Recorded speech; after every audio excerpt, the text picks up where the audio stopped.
Des erreurs beauté, on a tous fait, que ce soit pour les cheveux, que ce soit pour la peau, peu importe. Aujourd'hui, je vais vous parler sans filtre et sans honte. Bienvenue dans l'épisode de podcast Les Essentiels des Shine, dédié à l'exploration passionnante des soins personnels, relationnels et du bien-être. Je suis animée par la volonté de t'accompagner dans une démarche simple, efficace et durable pour prendre soin de toi et te libérer de tout ton plein potentiel. Ensemble, nous allons explorer la gestion des émotions, le renforcement de ta confiance, la projection d'une aura positive en toutes circonstances, tout en équilibrant tes responsabilités professionnelles et personnelles et bien d'autres aspects encore. Alors prépare-toi à adopter une nouvelle perspective du bien-être qui transformera ta vision de la vie quotidienne. Hello les fans, bienvenue dans ce nouvel épisode où, comme tu l'as vu dans le titre, on va voir les 7 plus grosses erreurs beauté que j'ai pu faire, et ça sans filtre et sans honte. Parce que je trouve qu'aujourd'hui, il y a des millions de produits de beauté, mais on ne sait même pas comment les utiliser, et souvent on regrette certains produits, pourquoi on l'a acheté, parce qu'on avait envie. Tout ça, je vais te l'expliquer dans cet épisode. Parce que déjà, avant de t'expliquer, il faut savoir que j'ai commencé YouTube, j'ai commencé tout ça parce que j'aimais déjà partager le bien-être à travers les produits. Donc je montrais un petit peu comment je me coiffais, je montrais un petit peu les produits que j'aimais, que j'avais chez moi. Et tout ça à travers YouTube il y a déjà plus de 10 ans de ça. Et oui, ça fait très très longtemps. J'ai arrêté parce que je trouvais que pouvoir montrer ce que j'avais et ce que je faisais avec mes cheveux ou avec ma peau ne pouvait pas correspondre réellement à tout le monde. Donc, il y a quand même une vidéo sur YouTube qui fonctionne très très bien, c'est comment se tresser, parce que oui, tout le monde veut apprendre à se tresser. Si tu l'as toujours pas vu, je te mettrai la vidéo en bas, ou même si tu l'as vue et tu veux toujours réapprendre à mieux te tresser, tu peux toujours aller la regarder parce qu'elle est toujours disponible sur YouTube.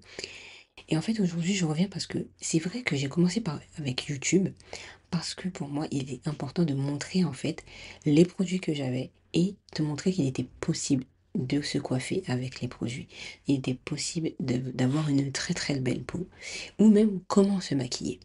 Et mon objectif aujourd'hui, c'est vraiment un peu faire l'inverse, c'est te dire que peu importe le produit que tu as chez toi, peu importe ce que tu as chez toi, tu es capable de pouvoir aussi utiliser ces produits-là par rapport à ton type de cheveux ou par rapport à ton type de peau. Et l'erreur beauté que j'ai pu faire aussi, c'est de se dire, bah, je vais me faire plaisir tout le temps. Acheter plein de produits, acheter produits de cheveux ou avoir des produits de visage parce que c'était mon moment de plaisir, mais sans réellement avoir conscience est-ce que c'était bien, est-ce que c'était pour mes cheveux. Mais aujourd'hui, je trouve que on a mal défini ce qui c'était le plaisir. Donc j'ai fait mes petites recherches et je te définis selon mes mots, selon ce que j'ai pu rechercher, ce qu'était vraiment le plaisir. Pour moi, le plaisir, c'est offrir un moment ou une action qui va nourrir ton bien-être, ta joie ou même ta paix intérieure. Je parle souvent ça dans mes épisodes, la paix intérieure. Sans que ça va nuire à ta propre personne, aux autres, donc à autrui, et aussi à ton équilibre global. Ça veut dire quoi? Donc les finances, imaginons qu'aujourd'hui tu ne peux pas, tu es dans le rouge ou que tu as d'autres priorités, tu vas pas acheter ce produit-là parce que en fait, tu vas te faire plaisir. Ça, aujourd'hui, stop. Physiquement, par exemple, tu sais que ça va peut-être abîmer ta peau, même si tu te dis ouais mais je le veux parce que je sais que ça va aider et tout, en un claquement de doigts, je vais avoir un résultat. Aujourd'hui, non. Émotionnellement aussi, donc est-ce que émotionnellement ça va vraiment t'aider ou pas du tout? C'est ce qu'on verra un petit peu après. Et en fait aussi, l'objectif de se faire plaisir, c'est répondre à un besoin ou une envie ponctuelle, mais en pleine conscience. Donc ça va se jouer avec modération et aussi avec une intention. Aujourd'hui, je suis sortie, je me suis dit, bon, je voulais un petit peu aménager mon espace et je l'ai fait depuis un peu hier, même si je l'ai fait depuis des années, mais là j'ai changé quelque chose, mais ça je te dirai un petit peu après dans un autre épisode ou autre ou ailleurs. Et en fait, j'ai changé ça, mais je me suis dit qu'il me fallait un truc, parce que je voulais avoir une meilleure posture, rester beaucoup plus droite, parce que j'ai mal un petit peu au cou, etc. Donc il fallait changer ça. Donc j'étais consciente que je voulais acheter ce truc-là, mais pas autre chose. Et encore, je ne l'ai pas trouvé. J'ai trouvé un truc que je voulais, que j'avais conscience que je voulais prendre.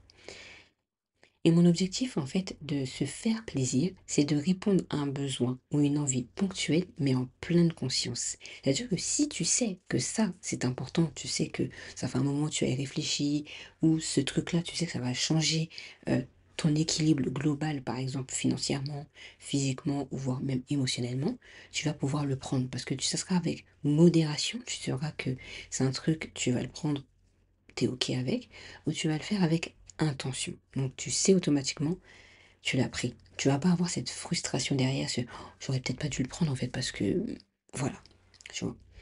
Et pour donner un exemple, se faire plaisir, ça peut être juste te dire, ok, là je m'accorde du repos. Du repos, tu peux l'avoir de différentes façons aussi. Ça peut être se reposer, vraiment dormir, ça peut être se reposer et ne rien faire, ça peut être se reposer en se baladant, tu vois, mais tout en gardant cette conscience que tu vas peut-être pas acheter du tout en fait, et c'est ok.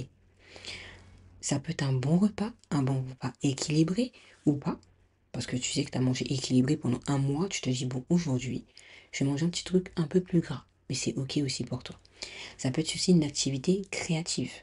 À ce moment-là, tu te dis, bon, voilà, là, j'ai fait ce qu'il me fallait et je vais commencer un petit peu à dessiner ou à peindre ou faire quelque chose qui est différent de ce que tu fais d'habitude. Donc ça peut être une sortie, ça peut être un soin du corps, ça peut être un achat vraiment réfléchi. Et le tout, ça sera sans culpabilité, mais aussi sans excès. Et tu auras juste ce qu'il te faut pour rester alignée, vivante et respecter tes propres limites. Parce que quand tu vas respecter tes propres limites, tu vas te donner ce courage, tu vas pouvoir te dire, en fait, je peux me faire confiance. Le fait que tu te dises non, je l'ai pris, or que tu savais qu'il ne fallait pas que je prenne, tu enlèves cette confiance que tu t'es accordée en fait. Et ça, c'est beau. Et au final, ça revient à quelque chose qui est hyper simple que j'avais remarqué il y a à peu près 2-3 ans de ça. Et je savais pas du tout que c'était ça. Et ça revient en fait tout simplement à quelque chose de minimaliste. Et j'ai fait mes petites recherches aussi à ce que c'était minimaliste. Le minimaliste, c'est l'art de vivre avec intention, en se concentrant sur l'essentiel.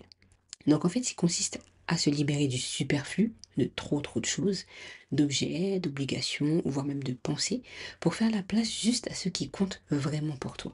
Ça peut être ta paix intérieure, ça peut être la clarté d'esprit, ça peut être aussi des relations authentiques, ça peut être des objets, du matériel qui va être significatif pour ta vie d'aujourd'hui, mais aussi ton futur. Parce que lorsque tu vas utiliser ce produit, ça se peut qu'il sera bien plus cher qu'un produit lambda, mais tu sais qu'en fait, au fur et à mesure du temps que tu vas l'utiliser, il va être significatif pour ta peau ou pour tes cheveux.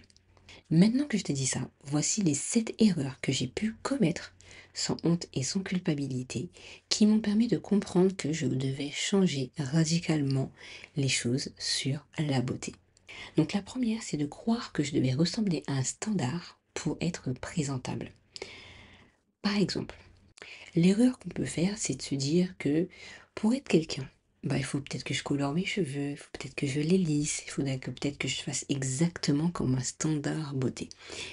Surtout, il y a plusieurs années maintenant, on a vécu dans un monde où les poupées Barbie étaient claires de peau, avec les cheveux lisses, toujours, toujours et toujours. Moi, j'ai eu la chance que j'ai pas fait de défrisage pendant des années, même très tard, j'ai commencé.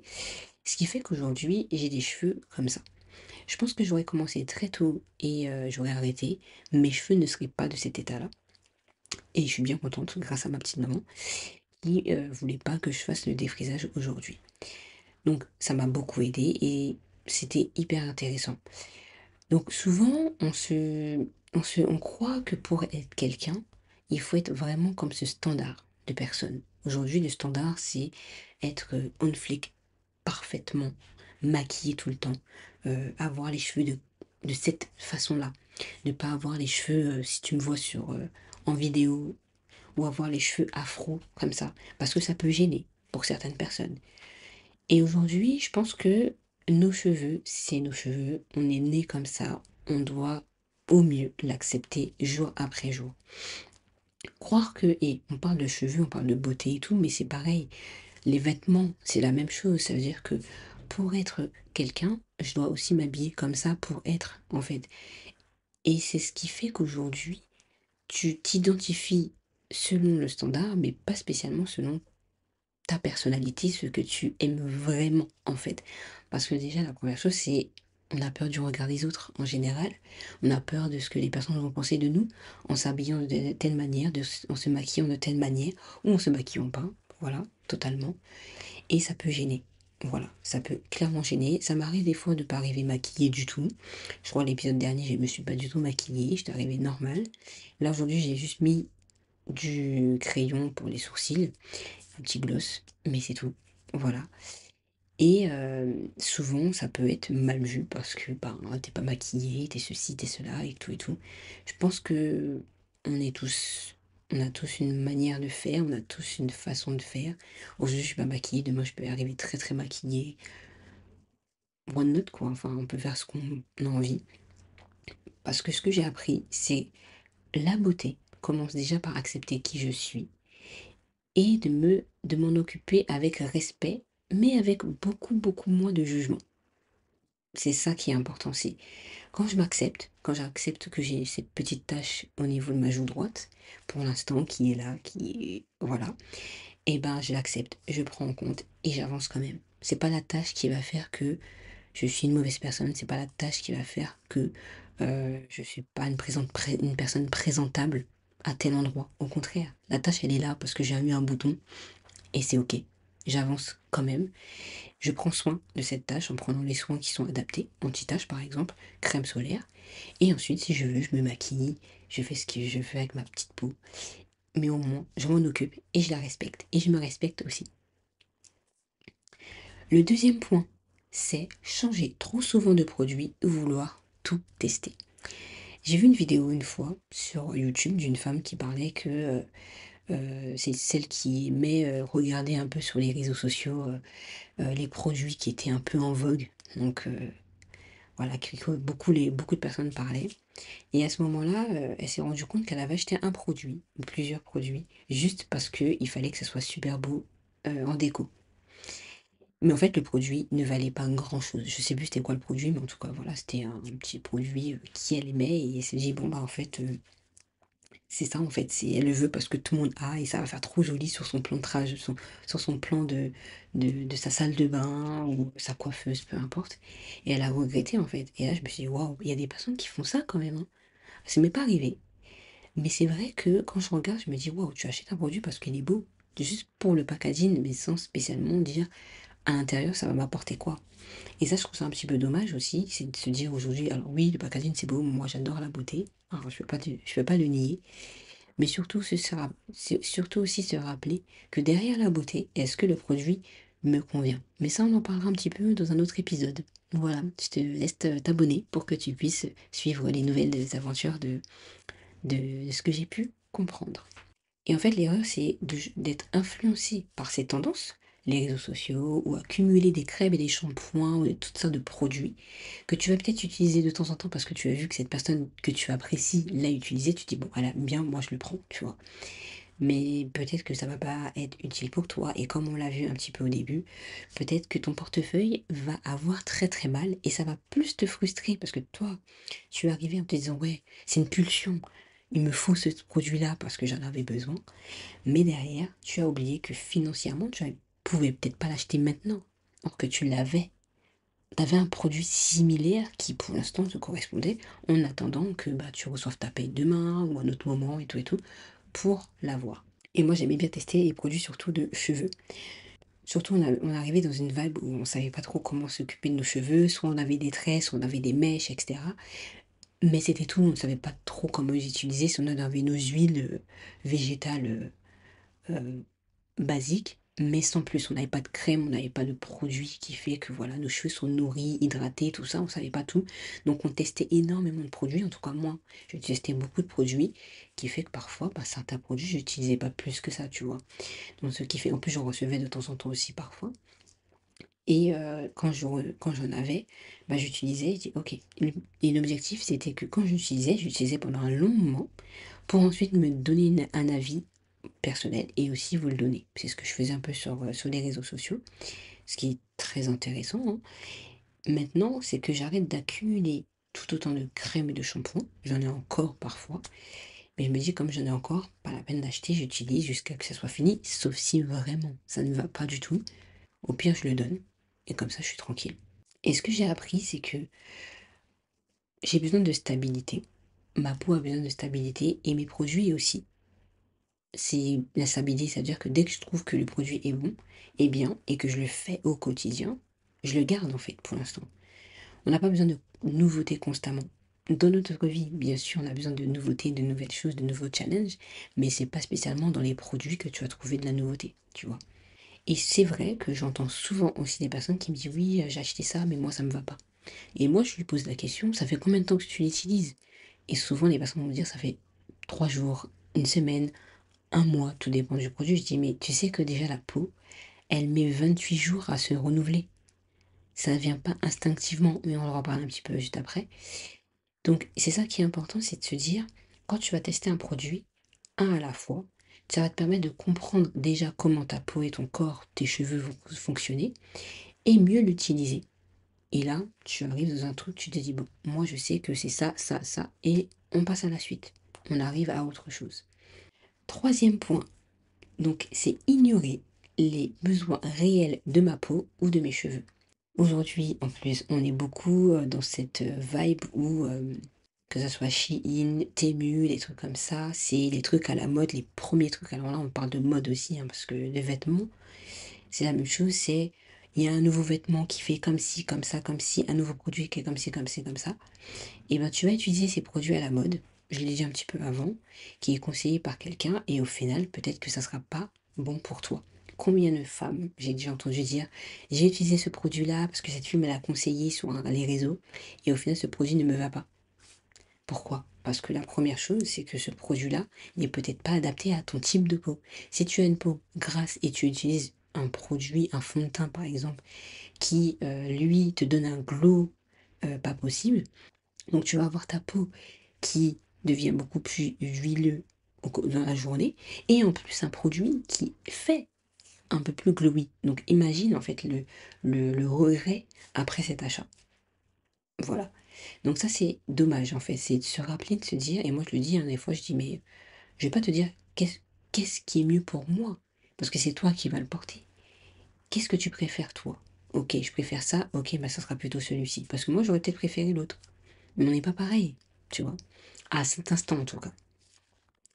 Et ce que j'ai appris aussi, c'est que il faut écouter sa peau. Voilà, quand tu vois que ta peau est un peu plus sèche à certains endroits, comprends qu'il y a quelque chose qui manque, ou quelque chose qu'il faut réadapter. Voilà. Parce que les promesses de marketing est très bien, mais derrière, c'est c'est quoi ton besoin? C'est quoi ton réel besoin? Et ensuite, on s'adapte. Donc aujourd'hui, j'ai mieux accepté ma peau. Voilà. Je me rappelle, j'avais fait une vidéo aussi sur YouTube où je mettais que j'avais énormément de boutons et petit à petit, en me faisant aider et en ayant les produits qui me correspondaient, j'ai pu avoir une peau qui était beaucoup moins acnéique qu'avant. Pour mes cheveux, c'est pareil, j'utilise beaucoup moins de produits et mes cheveux sont beaucoup plus contents qu'avant. Donc aujourd'hui, j'adapte mes produits en conséquence. C'est comme le fond de teint. En hiver, ton teint sera beaucoup plus clair qu'en été. Donc en été, je vais trouver des produits alternatifs qui vont faire que ça sera plus adapté à ma peau que quand c'était l'hiver. Et ça, c'est normal et c'est ok. Quatrième point, chercher des résultats immédiats. On veut tous des résultats immédiats. Quand on achète quelque chose, on veut que les choses se fassent tout de suite.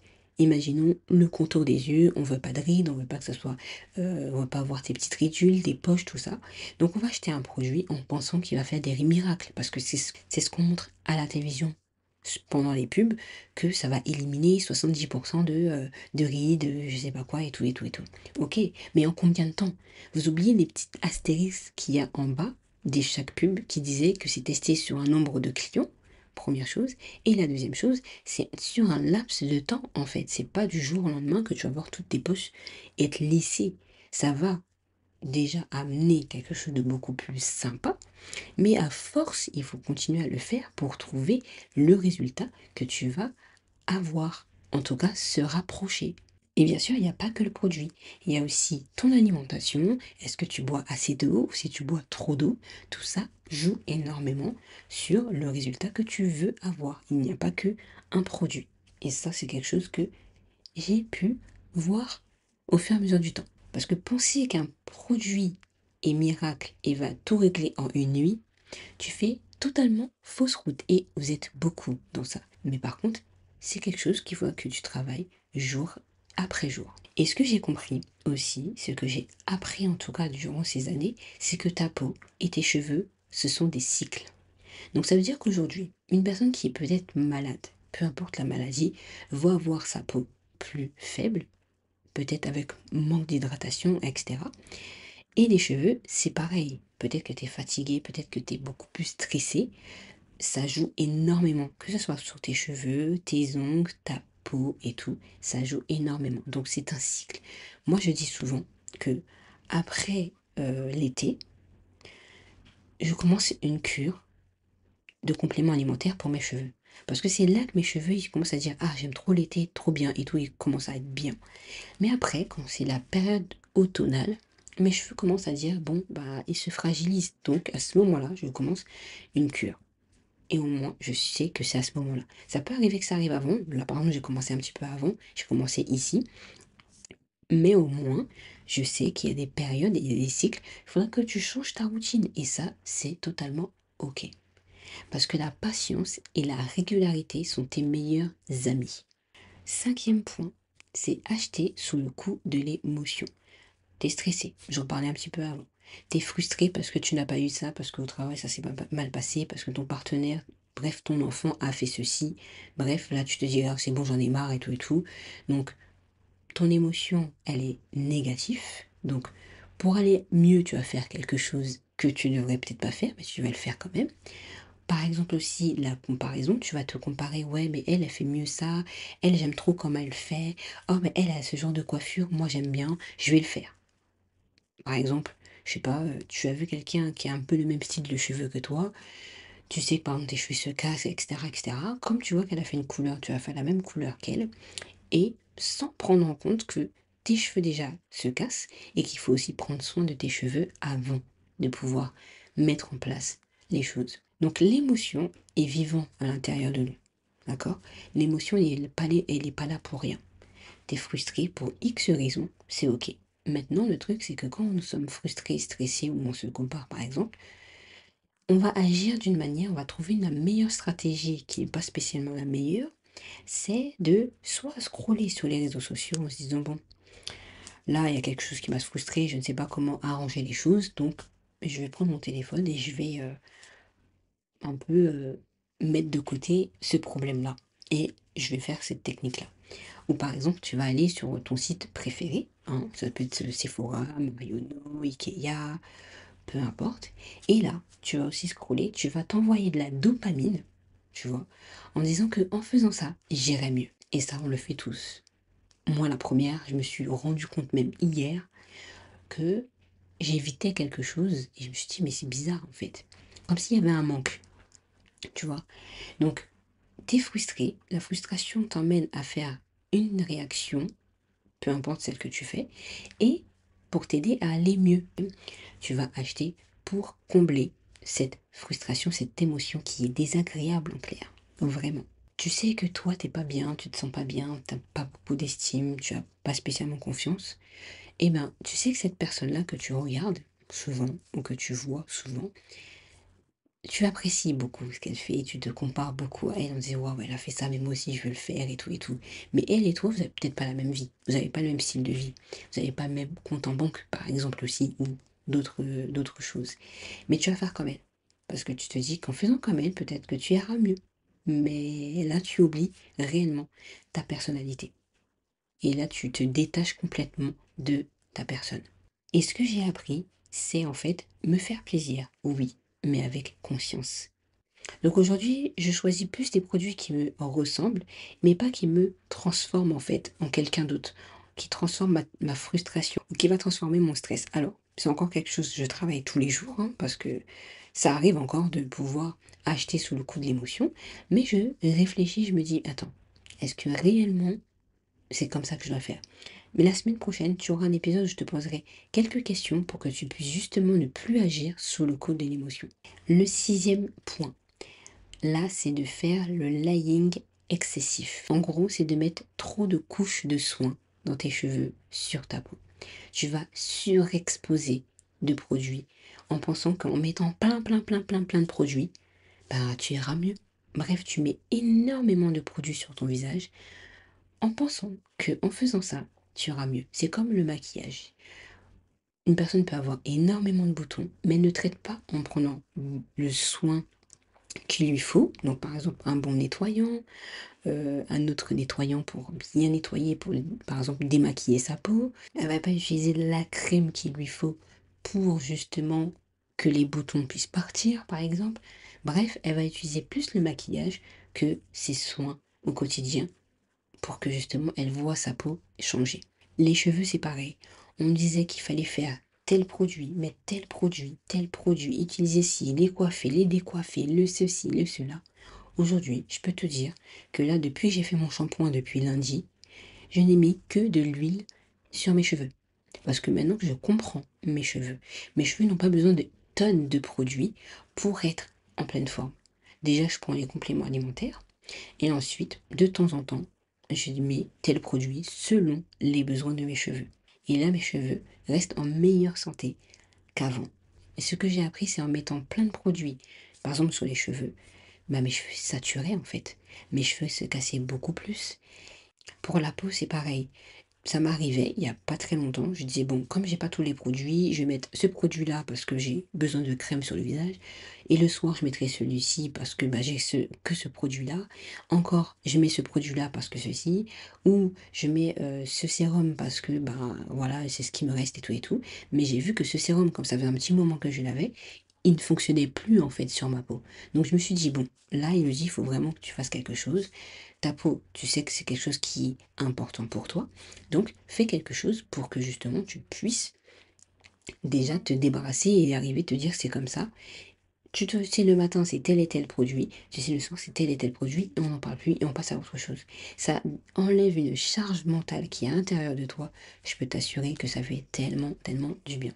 Et cette routine en fait me permet aujourd'hui d'être simple, cohérente, fonctionnelle et souvent, à ce moment-là, je me sens beaucoup mieux. Là, je te parle, je me dis, ma peau, elle est hyper douce et elle est respectée.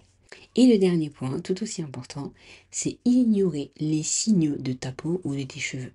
Que ce soit une démangeaison, que ce soit un bouton, que ce soit les pellicules, une sécheresse, peu importe. Il est important de comprendre ta peau. J'en parlais un petit peu tout à l'heure, c'est, imaginons que tu sens que ta peau elle est un peu plus sèche à certains endroits, bah c'est parce que peut-être que ta peau, le produit que tu utilises, n'est plus adapté à ton type de peau aujourd'hui. Donc c'est à ce moment-là, il faudra que tu te réfléchis, tu te dis, ok, comment elle est ma peau? Si tu ne sais pas, tu demandes conseil aux personnes pour leur dire, est-ce que tu peux m'aider sur mon type de peau? Et là, tu dis, ok, mon type de peau, il est plutôt comme ci, comme ça. Et là, elle va pouvoir te dire, voilà, comme ton type de peau il est comme ça, je te conseillerais plutôt ce produit-là, plutôt ceci, plutôt cela, pour t'aider à aller mieux. Et aussi, l'une des erreurs que j'ai pu voir aussi un peu sur les réseaux, c'est de persister sur un produit qui ne convient pas parce qu'il a bonne réputation. C'est pas parce qu'un produit a bonne réputation qu'il est le meilleur en fait. Il a bonne réputation parce qu'il y a du marketing, parce qu'il y a quelque chose qui est bien vendu sur le produit et qui fait qu'aujourd'hui, bah, on en parle. Mais il y a des produits qui sont un peu cachés, qui sont tout aussi bien que celui qui a bonne réputation. Ce que j'ai compris, c'est que ma peau, mon corps parle. Et il est important d'écouter les signaux parce que ça me permet d'avoir cette preuve d'amour avec moi-même. Le matin, ce que je fais, c'est, je me dis, ça m'arrive assez souvent quand même, en me disant, ok, comment je me sens en fait? J'essaie d'écouter ce qui vibre à l'intérieur, mes émotions. Est-ce que ma peau elle est bien? Est-ce que, je sais pas, je me sens un peu tiraillée? Est-ce que mes cheveux ils vont bien? Je me pose toutes ces questions pour voir en fait, est-ce que je vais bien réellement, tu vois? Si j'ai des douleurs à tel endroit aussi et tout. Moi, je sais que j'ai mal un petit peu au cou derrière là. Donc, qu'est-ce que je vais mettre en place pour que déjà, par exemple, ces douleurs-là soient réduites? Tu vois. Et c'est là que je reconnais les signaux. Pour ma douleur, par exemple au niveau du cou, j'ai aménagé différemment mon bureau pour que justement je me sente mieux quand je suis assise, mais aussi mieux quand je dors. Parce que c'est important d'avoir une posture droite correcte, que tu sois debout ou assise ou même allongée. Parce que c'est ce qui fait que ta colonne vertébrale va pouvoir tenir tout au long de ta journée. ou tout au long de ta vie même. Donc le sport, par exemple, c'est important. Donc j'ai énormément travaillé, par exemple, sur les épaules pour renforcer l'endroit où j'ai un peu mal aujourd'hui. Voilà, en tout cas, j'espère que cet épisode t'aura plu. Si tu vois que cet épisode t'a plu, n'hésite pas aussi à le partager avec ta meilleure amie qui pourra aussi se dire, ah, en fait, moi aussi, il faudrait peut-être que je change un petit peu mon principe de ce que c'est la beauté. Et je te dis à la semaine prochaine pour la suite de cette série d'épisodes sur la beauté.